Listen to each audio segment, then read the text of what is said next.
بسم الله الرحمن الرحيم نحمده ونصلي على رسوله الكريم أما بعد قال الله تبارك وتعالى أعوذ بالله من الشيطان الرجيم بسم الله الرحمن الرحيم ولكل أمة جعلنا منسكا ليذكروا اسم الله على ما رزقهم من بهيمة الأنعام وقال الله تعالى فصل لربك وانحر۔ حضرات معزز سامعین کرام، آج ذو الحجہ کی 2 تاریخ ہے۔ اس مہینے کو ذی الحجہ یا ذو الحجہ اس لیے کہتے ہیں کہ اس مہینے میں حج ادا ہوتا ہے۔ حج کی مناسبت سے اسے ذو الحج کہا جاتا ہے۔ اسی مہینے کی 8 تاریخ سے حجاج کرام حج کا احرام باندھ کر مینا کی طرف جاتے ہیں۔ تو اس مہینے میں چونکہ حج ہوتا ہے اور حاجیوں کے اوپر بہت ساری لوازمات ہیں اور بہت ساری چیزوں سے حاجیوں کو منع کیا گیا ہے شرعی طور پر، جیسے کہ حاجی نہ بال توڑ سکتا ہے، نہ جوئیں مار سکتا ہے، نہ شکار کر سکتا ہے، نہ ناخن کاٹ سکتا ہے، نہ سلے ہوئے کپڑے پہن سکتا ہے، نہ خوشبو لگا سکتا ہے، وغیرہ وغیرہ۔ لیکن ایک مناسبت ہمیں بھی اس عشرہ ذی الحجہ میں حاجیوں کے ساتھ دی گئی ہے کہ جس طرح حاجی بال نہیں کٹا سکتے احرام کی حالت میں قربانی سے پہلے اور نہ ناخن کٹا سکتے ہیں، اسی طرح ہمارے لیے بھی حکم ہے کہ جو شخص قربانی کرنے کا ارادہ رکھتا ہے اسے چاہیے کہ جب ذی الحجہ کا چاند نظر آ جائے، جو پرسوں ہی چاند نظر آیا ہے، آج 2 تاریخ ہے، تو اپنے بال اور ناخن کو نہ کاٹے تاکہ حجاج کرام جو لوگ وہاں نہ پہنچ سکے ہیں مناسبت ہو جائے اور اسے بھی حاجیوں کی مشابہت اختیار کرنے کی وجہ سے ثواب مل جائے۔ جن کے ناموں سے قربانیاں نہیں ہوتی ہے تو وہ کٹا بھی سکتے ہیں، لیکن حصول ثواب کے لیے مشابہت اختیار کرنی چاہیے، نہ کٹائے۔ تو جو لوگ بال کٹانے کے خصوصاً داڑھی منڈانے کے عادی ہیں، یہ 10 دن بڑے مشکل ہے ان کے لیے۔ ہر 2 دن میں سنت کا جنازہ نکالتے ہیں، داڑھی صاف کراتے ہیں، تو 10 دن گویا کہ بڑی پریشانیوں کے ساتھ گزارتے ہیں۔ اور جب بقرعید کا دن ہوتا ہے تو بڑی بے چینی ہوتی ہے، کھجلاہٹ ہوتی ہے، بار بار شیشے میں اپنا چہرہ دیکھتے ہیں، کب قصائی آئے اور قربانی کرے، ذبح کرے جانور اور میں سنت کا جنازہ نکالوں۔ عموماً یہ بھی ہوتا ہے کہ جس نالی میں اور گٹر میں قربانی کے جانور کا خون بہتا ہے، بسا اوقات اسی نالی اور گٹر میں نبی کی سنت کا بھی خون نکلتا ہے۔ یہ مسلمانوں کے لیے ایسی سنت ہے جس کو سنت فریضہ کہتے ہیں۔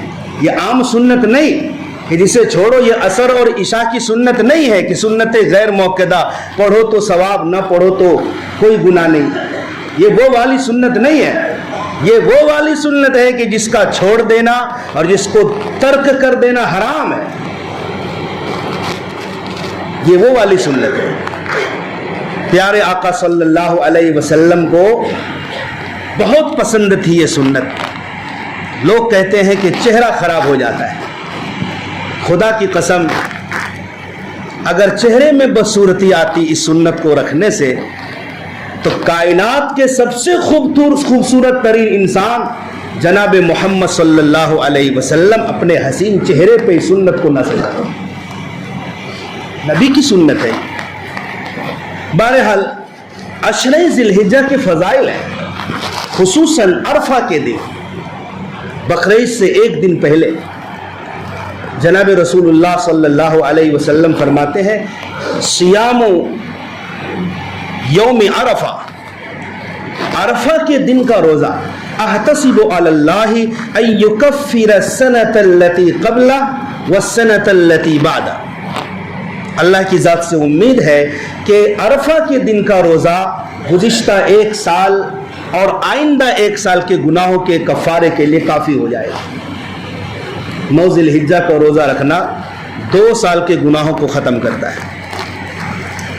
عشرہ ذی الحجہ یہ جو 10 دن ہیں یہ عبادت کے ساتھ گزارا ہے، 100% نمازوں کی پابندی۔ اب تو گھروں میں اذان کی آواز بھی نہیں آتی ہوگی۔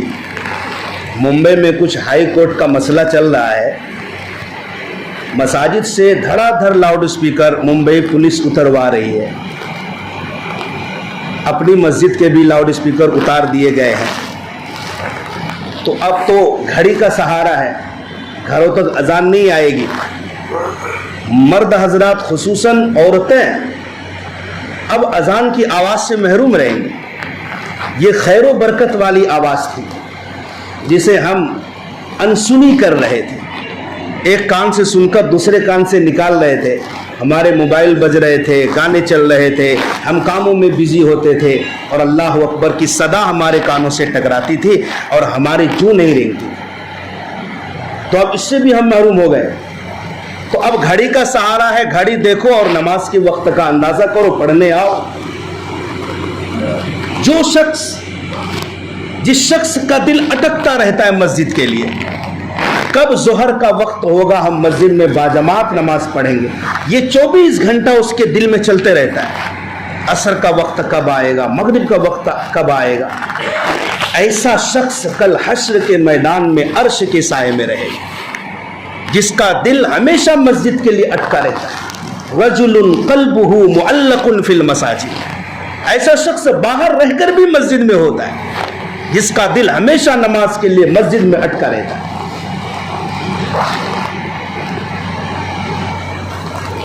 امت کی ہدایت و رہنمائی کے لیے اللہ تبارک و تعالی نے کم و بیش 1,24,000 انبیاء کو بھیجا لوگوں کی ہدایت کے لیے۔ جب رسول کریم صلی اللہ علیہ وسلم تشریف لائے، سارے ادیان ختم ہو گئے، گزشتہ ساری کتابیں منسوخ ہو گئی۔ اب تورات پر عمل نہیں ہوگا، زبور و انجیل پر عمل نہیں ہوگا، اب جلیل القدر انبیاء کی شریعت نہیں چلے گی۔ پیارے آقا صلی اللہ علیہ وسلم فرماتے ہیں، اگر موسیٰ جیسے جلیل القدر نبی بھی آ جائیں تو تمہارے لیے نجات اسی میں ہے کہ موسیٰ کو چھوڑ کر میری پیروی کرو۔ سارے دن منسوخ ہو گئے۔ ابھی آپ کو معلوم ہوگا گزشتہ کچھ دن پہلے امریکہ سے ٹرمپ صاحب آئے تھے، سعودی عرب، امارات، ابو ظہبی وغیرہ میں۔ مقصد کچھ بھی ہو، لیکن ایک بڑا مقصد جو خفیہ طریقے سے سامنے یہ مقصد ابھر کر آیا ہے کہ ٹرمپ کے آنے کا مقصد ایک یہ بھی تھا، یہ کئی سالوں سے چل رہا تھا کہ 3 بڑے آسمانی مذاہب، یہودیت، عیسائیت اور اسلام، ان تینوں مذہب کو جوڑا جا رہا ہے اور اسے ابراہیمی مذہب کا نام دیا جا رہا ہے کہ اسلام میں بہت ساری چیزیں جو مشکل ہے، شدت پسندی کی طرف رہنمائی کرتی ہے، وہ چیزیں اسے نکال کر ایسی چیزیں جن چیزوں میں تینوں مذہب والے اکٹھے ہوں، جیسے توحید، اللہ کو ایک ماننا، یہودیت میں بھی ہے، عیسائیت میں بھی ہے، اسلام میں بھی ہے۔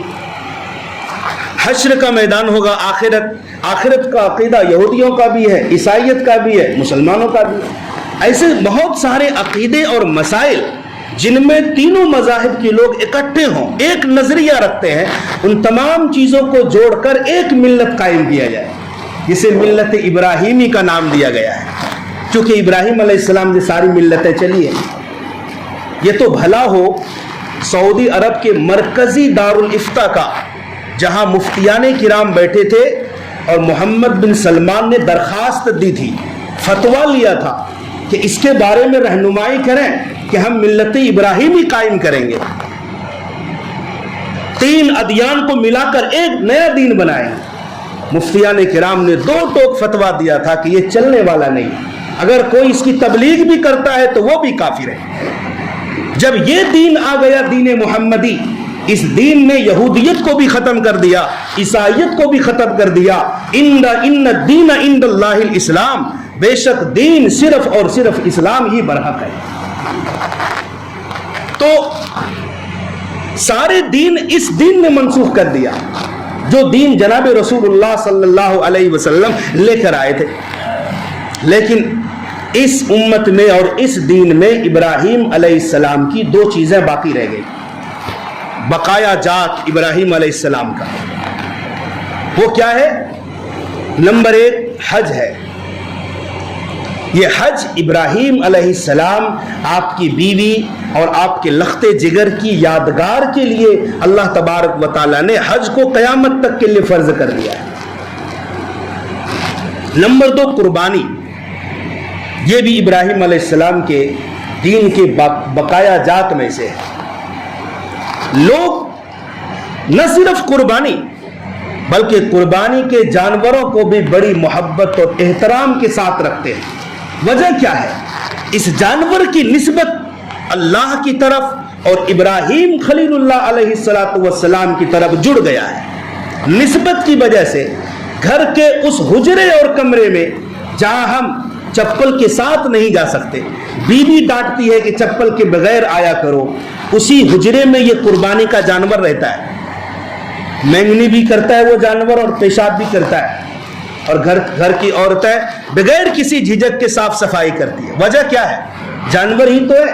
نہیں، اس جانور کی نسبت ابراہیم علیہ السلام کے ساتھ جڑ گئی ہے، اور یہ نسبت اللہ تبارک و تعالیٰ کے ساتھ ہے۔ میرے بھائیوں، اللہ تعالیٰ نے ہر مذہب اور ملت کے لیے قربانی کا رواج دیا ہے۔ قرآن کریم کہتا ہے لِكُلِّ أُمَّةٍ جَعَلْنَا مَنْسَكًا، ہم نے ہر امت کے لیے، ہر قوم کے لیے قربانی کو جاری و ساری کیا ہے۔ جب ہم تاریخ کا مطالعہ کرتے ہیں تو قربانی کی تاریخ اتنی ہی پرانی ہے جتنی پرانی انسان کی تاریخ ہے۔ حضرت آدم علیہ السلام کے زمانے سے قربانی کی تاریخ ملتی ہے۔ قرآن کریم میں ہے، اللہ تعالیٰ نے فرمایا اے نبی آپ آدم علیہ السلام کے دو بیٹوں کا تذکرہ تفصیل سے کیجئے کہ دونوں میں سے ہر ایک نے قربانی پیش کی تھی اور دونوں میں سے ایک کی قربانی قبول ہوئی تھی۔ آدم علیہ السلام کے دو بیٹے حابیل اور قابیل، دونوں نے قربانی پیش کی تھی۔ کسی بات پر جھگڑا ہو گیا تھا، اپنی حقانیت کو ثابت کرنے کے لیے آدم علیہ السلام نے کہا کہ تم دونوں قربانی پیش کرو، تو حابیل نے بھی قربانی پیش کی ایک بہترین دمبے کی شکل میں، اور قابیل نے پیش کی بالکل گھٹیا مال پیش کیا۔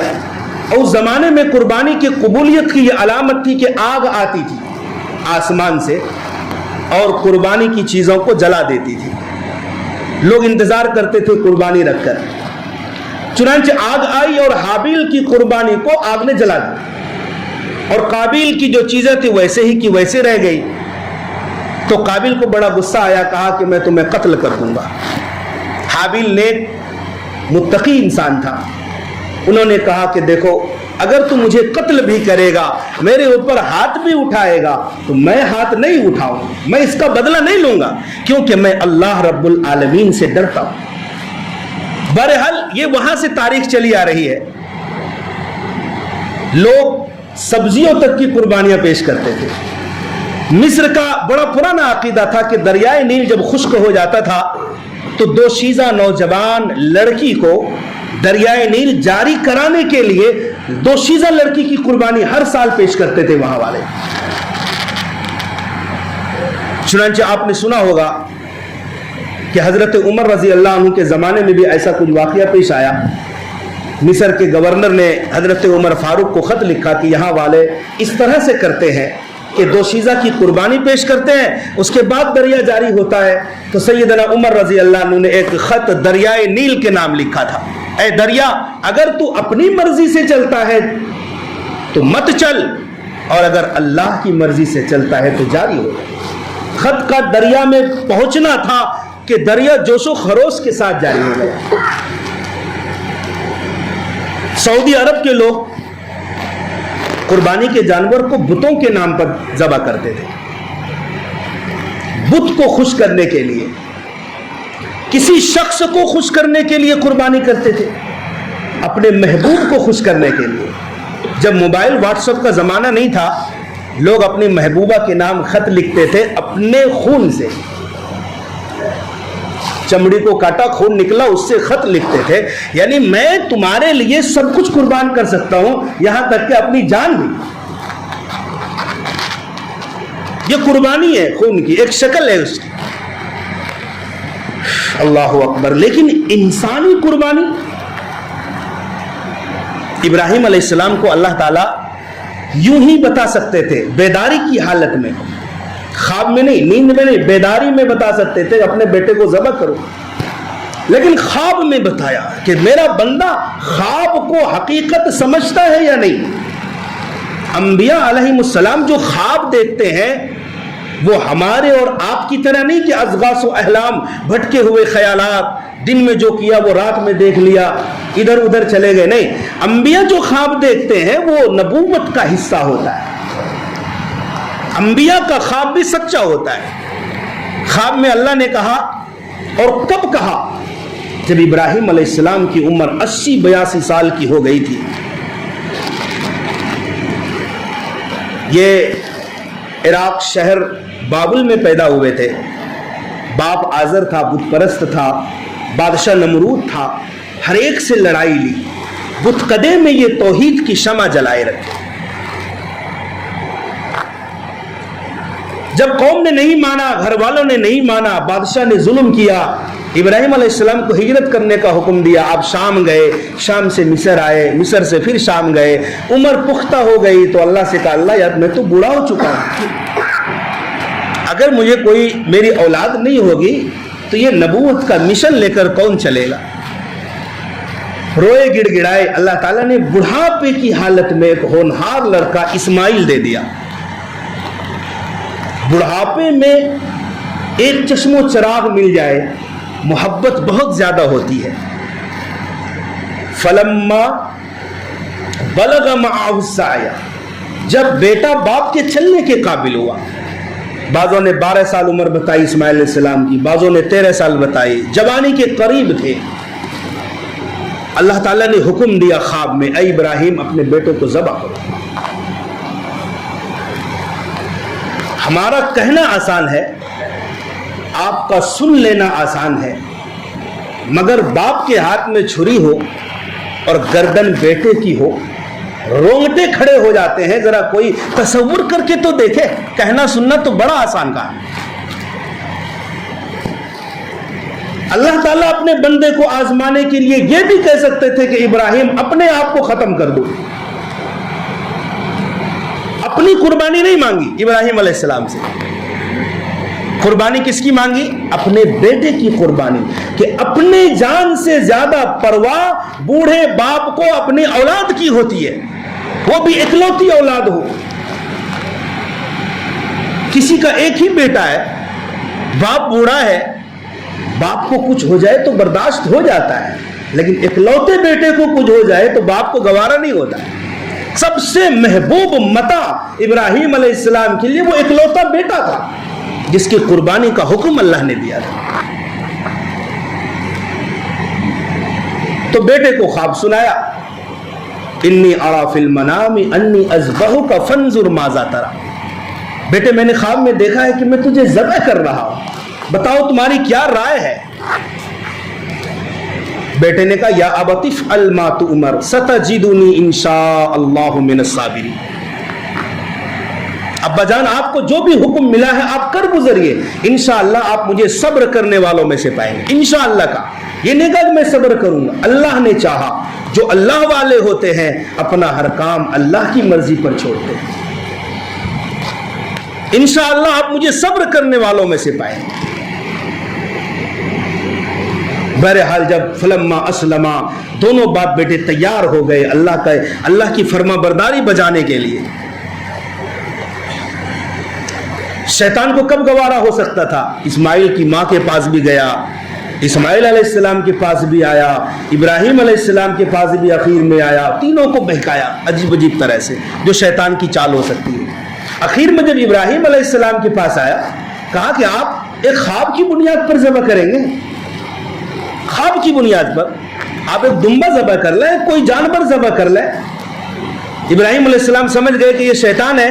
تو مینا کے میدان میں جہاں آج 3 جگہ جمرہ عقبہ, جمرہ اولا, جمرہ وسطیٰ, جو 3 ستون ہے جہاں پر حجاج کرام سعی کرتے رمی کرتے ہیں, وہیں 3 جگہ پر ابراہیم علیہ السلام کو بہکانے کی کوشش کی تھی. اور ابراہیم علیہ السلام نے 7 کنکریاں ماری تھی. وہ ابراہیم علیہ السلام کی یادگار حج کے رکن میں سے, واجبات میں سے ہے. اگر کسی نے چھوڑ دیا تو دم دینا پڑتا ہے. تو باپ سے بیٹے نے کہا تھا کہ ابا جان آپ مجھے ذبح کریں گے تو میرے پاؤں میں رسی باندھ لیں, میرے آنکھوں میں پٹی باندھ لیں. جس طرح ذبح سے پہلے جانور کو باندھا جاتا ہے, بڑے جانور کو, کیا ادا ہوگی, کیا جذبہ ہوگا اللہ کے حکم کو پورا کرنے کا کہ آسمان و زمین نے گویا ایسا منظر کبھی نہیں دیکھا تھا. چھری تیز کی جا رہی ہے کہ جلدی سے یہ کام ہو جائے, اللہ کا حکم پورا ہو جائے. پھر بیٹے کے گلے پر چھری چلائی جاتی ہے, لیکن اللہ کا حکم نہیں تھا, اللہ نے امتحان لینا تھا. ان ھذا لہو البلاء المبین. اللہ نے کیا کہا, یہ بہت بڑا امتحان تھا ابراہیم کا کہ بیٹے کو گلے پر چھری چلا دی. وفدیناہ بذبح عظیم. اللہ تعالیٰ نے ایک فربا دمبا جنت سے اتارا اور پھر اسماعیل کی جگہ پر دمبے کو ذبح کیا گیا. اللہ چاہتا تو یہ حکم باقی رکھ سکتا تھا, جو بڑا بیٹا ہوگا بیٹے کو ذبح کرنا ہے. اللہ کی مرضی تھی, اللہ چاہتا تو اسلام کا حصہ بنا سکتا تھا, لیکن نہیں, اللہ نے راحت بخشی.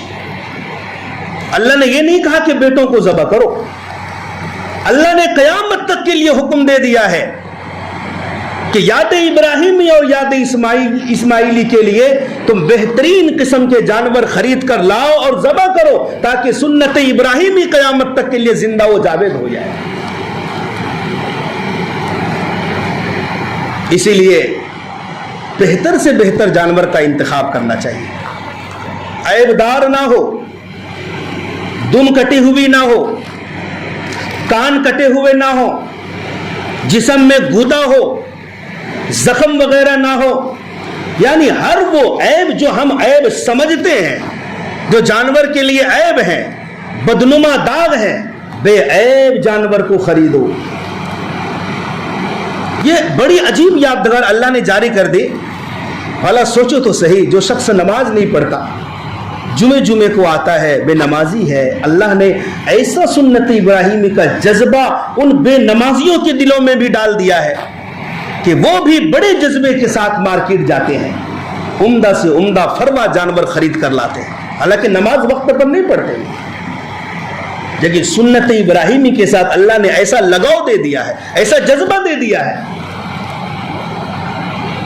بہترین جوش و خروش میں. کہتے بھی جاتے ہیں اس بار مارکیٹ بڑی مہنگی ہے, جانور بڑے مہنگے ہیں, لیکن مہنگی ترین جانوروں میں سے بھی عمدہ سے عمدہ کا انتخاب ہوتا ہے, لے کر کے آتے ہیں. گوشت کھانا ہوتا, یاد رکھو اتنی رقم نہیں لگاتے, اتنا فربا عمدہ جانور نہیں خریدتے. اگر گوشت کھانے کی نیت ہوتی لوگ خرید لیتے, لیکن نہیں, سنت ابراہیمی کی یاد تازہ ہو رہی. یاد رکھو جس شخص کے اوپر قربانی واجب ہے, فرض ہے, اگر انہوں نے قربانی نہیں کی, پیارے آقا کی حدیث ہے, فلم یقربن مصلانا, ہماری عیدگاہ کے قریب بھی نہ آئے, ہماری عیدگاہ میں نماز پڑھنے کے قریب نہ آئے. وہ جس پر قربانی واجب تھی قربانی ادا نہ کی. ثواب کے حصول کے لیے حضرت تھانوی علیہ الرحمہ فرماتے ہیں کہ جس پر قربانی واجب نہ بھی ہو وہ بھی ان ایام میں قربانی کرے, کہ جب یہ ایام گزر جائیں گے تو پھر اتنا بڑا ثواب حاصل نہیں ہو پائے. قالوا یا رسول اللہ ما هذه الاضاحی، صحابہ نے پوچھا یا رسول اللہ یہ قربانی کیا ہے؟ قال هي سنت ابیکم ابراہیم، تمہارے باپ ابراہیم علیہ السلام کی سنت ہے. ابراہیم کو باپ کہا ہے، تمہارا باپ. ہمارے باپ کیسے ہیں؟ وہ تو ہماری نسل میں نہیں ہے. ہمارے باپ دو طرح سے ہے. ایک اس طرح سے کہ وہ ہمارے روحانی باپ ہیں، جس طرح دینی بھائی ہوتے ہیں، ایک مسلمان دوسرے مسلمان کا بھائی ہے، ایسے ہی ملت کی وجہ سے کہ ہم ملت ابراہیمی پر چلتے ہیں، اس لیے دین کے اعتبار سے ابراہیم علیہ السلام ہمارے باپ ہوئے. نمبر 2 اس وجہ سے کہ ابراہیم علیہ السلام ہمارے باپ نہ صحیح، جناب رسول اللہ صلی اللہ علیہ وسلم کے باپ تو ہے کہ آپ ابراہیم کی نسل میں سے ہیں، آپ کے باپ ابراہیم ہیں اور رسول کریم صلی اللہ علیہ وسلم ہم سب کے باپ ہیں. وَأَزْوَاجُهُ أُمَّهَاتُهُمْ، قرآن کہتا ہے نبی کی بیویاں امت کی مائیں ہیں. جب نبی کی بیویاں امت کی مائیں ہیں تو نبی امت کے باپ ہوئے. تو دو طرح سے ابراہیم سے نسبت ہے ہمارے ابا ہونے کی. وہ تمہارے باپ ابراہیم کی سنت ہیں. فما لنا فیہا یا رسول اللہ، صحابہ نے پوچھا کہ سنت ہے تو اس میں ہمیں ثواب کیا ملے گا؟ قال بکل شعرۃ حسنہ، قربانی کے جانور کے ہر بال کے بدلے میں ایک نیکی. فمسوف یا رسول اللہ، صحابہ نے پوچھا بعض جانوروں کے بدن پر اون ہوتے ہیں، اون کے ہر بال کے بدلے میں بھی نیکی، لاکھوں کروڑوں نیکیاں ہوتی. لہذا اپنی طرف سے بھی کریں، اپنے بچوں کی طرف سے گنجائش ہو تو ضرور کریں.